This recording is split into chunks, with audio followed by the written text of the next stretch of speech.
കല്യാണിയുടെ ഇന്നത്തെ നല്ലൊരു കഥ കേട്ടാലോ? അങ്ങനെ ഇന്നത്തെ കഥയിൽ രാഹുലും സരയും കൂടെ തമ്മിൽ കാണുവാണ്. ആ സമയത്ത് സരയുവിനോട് രാഹുൽ പറഞ്ഞു, ഭാഗ്യം കൊണ്ട് കുറച്ച് പൊള്ളികൾ മോളെ, അല്ലായിരുന്നെങ്കിൽ തിളച്ച വെള്ളം എൻ്റെ മുഖത്ത് വീണ് എൻ്റെ മുഖം ആകപ്പാടെ പൊള്ളി പോയെന്ന് പറഞ്ഞു.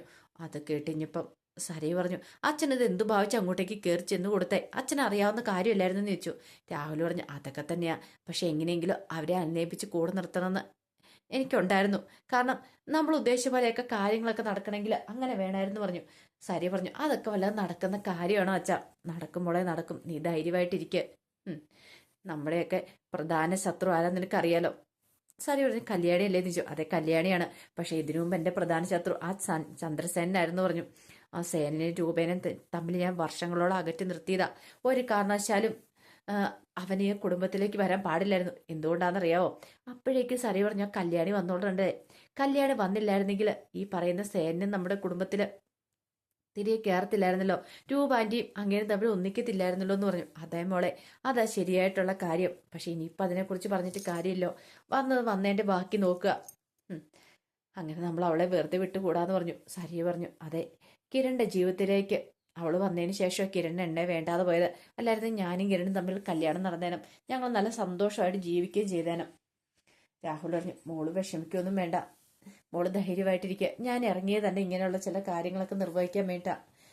ഈ വരവിന് എന്താണ് ഇവനെ തീർത്തിട്ട് പോകും, അടുത്ത വരവിന് എന്താന്ന് വെച്ചാൽ ഞാൻ തീരുമാനിച്ചോളാം. മോളൊന്നും ഓർത്ത് വിഷമിക്കണ്ടെന്ന് പറഞ്ഞു. ഏയ്, വിഷമമൊന്നുമില്ല അച്ഛ, പക്ഷെ അച്ഛനറിയാലോ, എനിക്ക് തലയുയർത്തി പിടിച്ച് നിൽക്കുക തന്നെ ചെയ്യണം. അതോടൊപ്പം തന്നെ കിരണിനെ എനിക്ക് സ്വന്തമാക്കണമെന്ന് പറഞ്ഞു. മോളിപ്പോൾ തൽക്കാലത്തേക്ക് ഒരു കാര്യം ചെയ്താൽ മതി. അച്ഛൻ വിളിച്ചോന്നെങ്ങാനും ആരും ചോദിച്ചിട്ടുണ്ടെങ്കിൽ ഇല്ല, വിളിച്ചിട്ടില്ല. അങ്ങനെ വിളിച്ചിട്ട് ഞാൻ കോള് പോലും എടുത്തിട്ടില്ല, ഇനി വിളിക്കാനും പോകുന്നില്ല എന്നൊക്കെ പറയണം. എന്നോടുള്ള ദേഷ്യം മൊത്തം അവരുടെ മുന്നിൽ അങ്ങനെ പറഞ്ഞു തീർക്കണമെന്ന് പറഞ്ഞു. അതൊക്കെ ഞാൻ അച്ഛ, എനിക്കറിയാം എന്ത് ചെയ്യണമെന്ന്. അതൊക്കെ പറഞ്ഞിട്ട് സരിയു പോയി. പിന്നീട് സരിയു കമ്പനിയിലേക്ക് വരുവാണ്. അപ്പോഴേക്കും കല്യാണി കുറച്ച് തിരക്കിട്ട പണിയിലായിരുന്നു. പിന്നീട് കല്യാണിയുടെ ക്യാമ്പിലേക്ക് സരിയു വന്നു. കല്യാണി തിരക്കാണെന്ന് ചോദിച്ചു. ഏയ്, കുറച്ച് തിരക്കൊക്കെ ഉണ്ടായിരുന്നു. അല്ല സരിയു, നീ ഇത് എവിടെ പോയതായിരുന്നു ചോദിച്ചു. അത് പിന്നെ ഞാൻ എൻ്റെ ഒരു ഫ്രണ്ടിനെ കാണാൻ പോയതാ. ഫ്രണ്ടിനോ? അവള് ദുബായിൽ നിന്ന് വന്നാ നീ.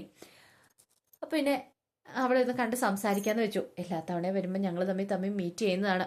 ഈ തവണ അങ്ങനെയാ. പിന്നെ പുറത്തുനിന്ന് ലഞ്ചൊക്കെ കഴിച്ചിട്ട് പോകുന്നെന്ന് പറഞ്ഞു. അപ്പോഴേക്കും കല്യാണി പറഞ്ഞു, ആ സരീനെ ഞാനൊന്ന് കാണാൻ വേണ്ടി ഇരിക്കുമായിരുന്നു. കൺഗ്രാസ് പറയാണ്. എന്തിന്? അല്ല, സരു പ്ലാൻ ചെയ്ത ഒരു കൺസ്ട്രക്ഷൻ വർക്ക് ഉണ്ടല്ലോ, അപ്പൊ അതിന്റെ പണിയും കാര്യങ്ങളൊക്കെ തീർന്നു പറഞ്ഞു. ഇനിയിപ്പോ ഇന്റീരിയർ വർക്കും കാര്യങ്ങളും ഉള്ളൂ. നാളെ ഞാൻ അങ്ങോട്ടേക്ക് പോകാൻ ഓർത്തോണ്ട. അത് തുടങ്ങുന്നതിനെ കുറിച്ച് അളവും കാര്യങ്ങളൊക്കെ എടുക്കണം. അതിന്റെ കുറെ പണികളുണ്ടെന്ന് പറഞ്ഞു. അപ്പോഴേക്കും സരി പറഞ്ഞു, എന്താണെങ്കിലും കല്യാണം നിന്നെ സംഭവിച്ചു തന്നിരിക്കുന്നു. നിന്റെ കഴിവെന്ന അപാരം തന്നെയെന്ന് പറഞ്ഞു. എനിക്ക് മാത്രമല്ലല്ലോ, സരിയൊരു നല്ല കഴിവുണ്ടല്ലോ എന്ന് കല്യാണി പറഞ്ഞു. പക്ഷെ അങ്ങനെയല്ലല്ലോ, ഇന്റീരിയർ ഡിസൈനും മറ്റും ചെയ്യാന്ന് പറഞ്ഞാൽ അത് നല്ല കഴിവുള്ളവർക്ക് കിട്ടുള്ളൂ. ഇപ്പം നിന്റെ കൂടെ കൂടി ഞാനും കൺസ്ട്രക്ഷൻ ഫീൽഡ് കുറച്ചുകൂടി ഉയർന്ന് എനിക്ക് തോന്നലെന്നൊക്കെ പറഞ്ഞു. കല്യാണി പറഞ്ഞാൽ നല്ല കാര്യമല്ലേ. ഇനിയിപ്പോൾ ഹരിയേട്ടൻ അധികം നാളെ കമ്പനിയിൽ ഉണ്ടാകത്തില്ലെന്നാണ് പറഞ്ഞത്. 2-3 വർഷം കഴിയുമ്പോഴത്തേനും ഹരിയേട്ടൻ ജോലി നിർത്തും. ആ സമയത്ത് നിന്നെ കമ്പനിയുടെ തലപ്പത്തേക്ക് കൊണ്ടുവരാനായിട്ട് കിരണേട്ടൻ ആഗ്രഹിക്കുന്നത്. കാരണം നീ ഉയർന്നു വരണം, അതിന് വേണ്ടിയിട്ടാ. ഇപ്പൊ പണ്ടത്തെ പോലെ ഒന്നുമല്ല, നിനക്ക് നല്ല മാറ്റം ഉണ്ടല്ലോ. അത് കേട്ട് കഴിഞ്ഞപ്പം സരി പറഞ്ഞ അതെ എന്നൊക്കെ പറഞ്ഞിട്ട് ചോദിച്ചു. അല്ല, നാളെ നീ കൺസ്ട്രക്ഷൻ സൈറ്റിലേക്ക് പോകുമെന്നൊക്കെ ചോദിച്ചു. ആ പോണം, അവിടെ പോയി കുറച്ച് പ്ലാനുകളും കാര്യങ്ങളൊക്കെ എടുക്കാനുണ്ട്, അതുകൊണ്ട് നാളെ തന്നെ പോണമെന്ന് പറഞ്ഞു. അത് കേട്ടപ്പോൾ സരീവിന് സന്തോഷമായി. നീ അങ്ങ് തന്നെ ചെന്ന് കയറി കൊടുക്കടി, നിനക്കിട്ടുള്ള പണി ഞാൻ നാളെ എന്തായാലും ഞാൻ തരും എന്നൊരു ചിന്തയായിരുന്നു സരീവിന്റെ മനസ്സ് നിറയും. കുറച്ച് കഴിഞ്ഞപ്പോൾ സരീവ് രാഹുലിനെ കാണാൻ വരുവാണ്. രാഹുലിനെ കാണാൻ വന്നിട്ട് പറഞ്ഞു, അച്ഛാ, നാളെ അവള് ഒരു സൈറ്റിലേക്ക് പോകുന്നുണ്ട്. ഞാൻ കൺസ്ട്രക്ഷൻ പ്ലാൻ ചെയ്ത കാരണം എൻ്റെ പ്ലാനിങ്ങിൽ നടന്ന ഒരു സൈറ്റാണത്. അപ്പോൾ അതിൻ്റെ വർക്കുകളും കാര്യങ്ങളൊക്കെ പൂർത്തിയായിട്ടുണ്ട്. ഇനിയിപ്പോൾ ഇന്റീരിയർ ഡിസൈനും കാര്യങ്ങളൊക്കെ ചെയ്യാൻ വേണ്ടിയിട്ട് അതിന് അളവൊക്കെ എടുക്കാൻ വേണ്ടിയിട്ട് അവള് പോകുന്നുണ്ടെന്ന് പറഞ്ഞു. അത് കേട്ടുകഴിഞ്ഞപ്പോൾ രാഹുൽ പറഞ്ഞു, മോളെ അങ്ങനെയാണെങ്കിൽ നാളത്തോടു കൂടി അവളുടെ കാര്യത്തിൽ തീരുമാനമാവുമെന്ന് പറഞ്ഞു. പിന്നെ ഒരു കാര്യമുണ്ട്, ഞാൻ എന്നെ ശത്രുവായിട്ട് കണ്ട് ആ രീതി വേണം നീ മറ്റുള്ളവരോട് സംസാരിക്കാനെന്ന് പറഞ്ഞു. അതൊക്കെ ഞാൻ ഏറ്റച്ച. പിന്നെ അറിയാലോ, ഒരു പക്ഷേ നാളെ അങ്ങോട്ടേക്ക് വരണ സമയത്ത് ഇനിയിപ്പോൾ അവിടെ വേറെ ആരെങ്കിലും വന്നിട്ടുണ്ടെങ്കിൽ പണിയാവുമെന്ന് പറഞ്ഞു. അല്ല, അവിടെ പണി നടക്കുന്ന സ്ഥലമാണെന്ന് വെച്ചു. ഏയ്, പണിയിപ്പോൾ ഇല്ലാന്ന് പറഞ്ഞു. ഇപ്പൊ അവിടെ പണി നടക്കുന്നില്ല എന്ന് പറഞ്ഞു. പിന്നെ നനയ്ക്കാനോ മറ്റോ ആരെങ്കിലും വന്നാലായി. ആ, അങ്ങനെ ആരെങ്കിലും വന്നിട്ടുണ്ടല്ലേ പ്രശ്നമുള്ളൂ. അതൊക്കെ ഞാൻ നോക്കിക്കോളാം മോളെ. അല്ല, അവള് തനിച്ചല്ലേ വരുന്നതെന്ന് ചോദിച്ചു. അവള് തനിച്ചാണ് വരുന്നേ. ഇനിയിപ്പൊ ഹരിയേണ്ണ അങ്ങനെ ഉണ്ടോന്ന് അറിയത്തില്ലാന്ന് പറഞ്ഞു. ഓ, അങ്ങേരുണ്ടെങ്കിൽ അങ്ങേരെ എവിടെയും മാറി നിൽക്കുമല്ലോ. ചിലപ്പോൾ അങ്ങോട്ടും ഇങ്ങോട്ടും മാറുന്ന സമയത്ത് ഞാൻ എന്താണെന്ന് വെച്ച് ചെയ്തോളാം, എനിക്കൊരു ഇത്തിരി സമയം കിട്ടിയാൽ മാത്രം മതി എന്ന് പറഞ്ഞു. പിന്നീട് രാഹുൽ പറഞ്ഞു, അവളെ എത്രയും പെട്ടെന്ന് തീർക്കണം മോളെ, എങ്കിലേ എനിക്കൊരു സമാധാനത്തുള്ളൂ. ഞാൻ നിന്നോട് ഒരു തെറ്റ് മാത്രമേ ചെയ്തിട്ടുള്ളൂ. ആ മനോഹർ എന്ന് പറയുന്നവനെ നിന്റെ ജീവിതത്തിലേക്ക് കൂട്ടിക്കൊണ്ടുവന്നു. അതാണ് ഞാൻ ചെയ്ത തെറ്റ്. ഞാൻ അവനെ വിശ്വസിച്ച് പോയതാ തെറ്റ്. പക്ഷേങ്കിൽ അതിൻ്റെ പേരിൽ ഇത്ര വലിയ വില കൊടുക്കേണ്ട വരുമെന്ന് എനിക്ക് അറിയണ്ടായിരുന്നില്ല. സാരമില്ല, ഈ പറയുന്ന കല്യാണി തീർന്നു കഴിഞ്ഞിട്ടുണ്ടെങ്കിൽ പിന്നെ എനിക്ക് സമാധാനമായി. എനിക്ക് ചിലപ്പോൾ തൂക്കേറ് കിട്ടുമായിരിക്കും, എന്നാലും എനിക്ക് പ്രശ്നമുള്ള കാര്യമില്ല. ഞാൻ അവിടെ കിടന്ന് തീർന്നോളാന്ന് പറഞ്ഞു. എൻ്റെ മോൾക്ക് നല്ലൊരു ജീവിതം ഉണ്ടായാൽ മതി.